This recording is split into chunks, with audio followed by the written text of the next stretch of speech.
ఇద్దరు కూతుర్ల ఒక తల్లి తండ్రి ప్రేమ కథ. ఆంధ్రప్రదేశ్లోని గోదావరి తీరాన ఉన్న చిన్న పల్లె సీతారాంపురం.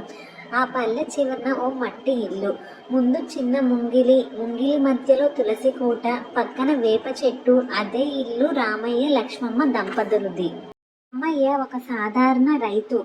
పెద్దగా పొలాలు లేవు. ఉన్న కొద్దిపాటి భూమిలో కష్టపడి పంట పండించేవాడు.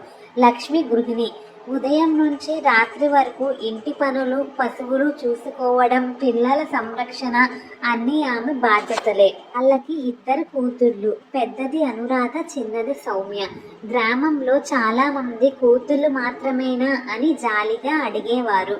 కానీ రామయ్య మాత్రం నవ్వుతూ చెప్పేవాడు, కూతుర్లు దేవుడి ఇచ్చిన వరం. నాకు ఇద్దరు లక్ష్మీ దేవతలే. బాల్యం. అమ్మా నాన్న గుండెల్లో కూతుర్లు. అనురాధ చిన్నప్పటి నుంచి తెలివైన అమ్మాయి. పుస్తకాలు అంటే చాలా ఇష్టం. స్కూల్ నుంచి వచ్చాక నాన్న పొలంలో కూర్చుని చదువుకునేది. సౌమ్య మాత్రం చిలిపి పాటలు పాడడం, నాట్యం చేయడం ఇష్టం. అమ్మ చీర చివర పట్టుకుని ఇల్లంతా తిరిగేది. లక్ష్మి ఇద్దరిని సమానంగా ప్రేమించేది. ఒకరికి తినుబండారం పెడితే ఇంకొకరికి కూడా అలాగే. రామయ్య అయితే రాత్రి పొలాల నుంచి అలసిపోయి వచ్చిన కూతుళ్లతో మాట్లాడకుండా పడుకునేవాడు కాదు. నాన్న, నాకు డాక్టర్ అవ్వాలని ఉంది అని ఒకరోజు అనురాధ చెప్పింది. అయితే అవ్వు తల్లి, నువ్వు చదువుకుంటే నేను ఇంకా ఎక్కువ కష్టపడతాను అని అన్నాడు రామయ్య. సౌమ్య ఒకరోజు, నాన్న, నేను పెద్ద డాన్సర్ అవుతాను అని అంది. రామయ్య నవ్వుతూ, మన ఇంటి ముంగిల్లో నాట్యం చేసినా నాకు చాలు అని అన్నాడు. కష్టాల మధ్య చదువు. కాలం మారింది. కూతురు పెద్దవాళ్ళు అయ్యారు. చదువు ఖర్చులు పెరిగాయి. పంటలు సరిగ్గా పండలేదు. అప్పులు పెరిగాయి. ఓ రాత్రి లక్ష్మి కన్నీళ్లతో, ఇద్దరిని ఎలా చదివిస్తాం, అప్పులు ఎక్కువయ్యాయని అని అంది. రామయ్య నిశ్చయంగా, ఎంత కష్టం వచ్చినా చదువు ఆపను. వాళ్ళ భవిష్యత్తు కోసం నేనేమైనా చేస్తాను అని అన్నాడు. అప్పటి నుంచి రామయ్య ఉదయం పొలం, రాత్రి కూలి పని చెయ్యసాగాడు. లక్ష్మి ఇంట్లో కూరగాయలు అమ్మి కొద్దిగా సంపాదించింది. అనురాధ, సౌమ్య వాళ్ళ కష్టాన్ని చూసి మరింత కష్టపడి చదివారు. అనురాధ విజయం. ఇంటర్మీడియట్లో మంచి మార్కులు తెచ్చుకుంది. మెడికల్ ఎంట్రన్స్ పరీక్ష రాసి సీట్ సాధించింది. ఆ రోజు రామయ్య కళ్ళల్లో ఆనందం, గర్వం రెండు కనిపించాయి. నా కూతురు డాక్టర్ అవుతుంది అంటూ ఊరంతా చెప్పుకున్నాడు. కాలేజీ ఫీజు కోసం భూమి కొంత భాగం అమ్మాల్సి వచ్చింది. లక్ష్మి కన్నీళ్లతో, మన భూమి పోయింది అంది. రామయ్య మాత్రం, భూమి మళ్ళీ వస్తుంది, కూతురు చదువు ముఖ్యం అని అన్నాడు. సౌమ్య కళ. సౌమ్య చదువులో సాధారణమైన అయినా నాట్యంలో అద్భుతంగా ఉండేది. స్కూల్ పోటీలో బహుమతులు గెలుచుకుంది.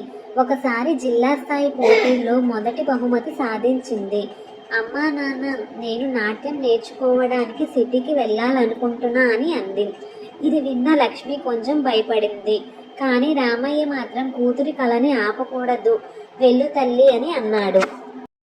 విడిపోయే సమయం.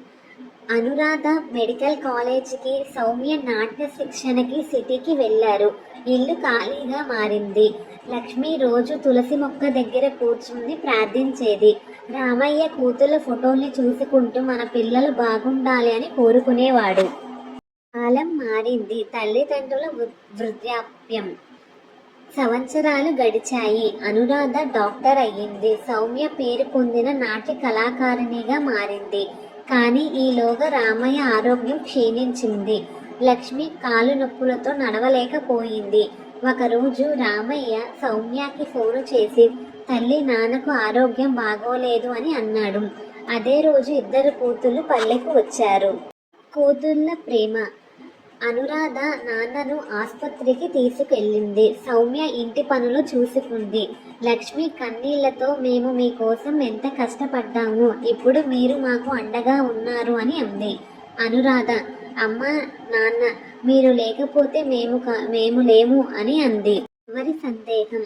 రామయ్య ఒకరోజు కూతుళ్లను దగ్గర కూర్చోబెట్టుకుని, మీరిద్దరు కలిసి ఉండాలి, ఇదే నా ఆశ అని అన్నాడు. ఆ మాటలు విన్న లక్ష్మి కూతుళ్ళు కన్నీళ్లు పెట్టుకున్నారు. ముగింపు. ప్రేమ నిజమైన సంపద.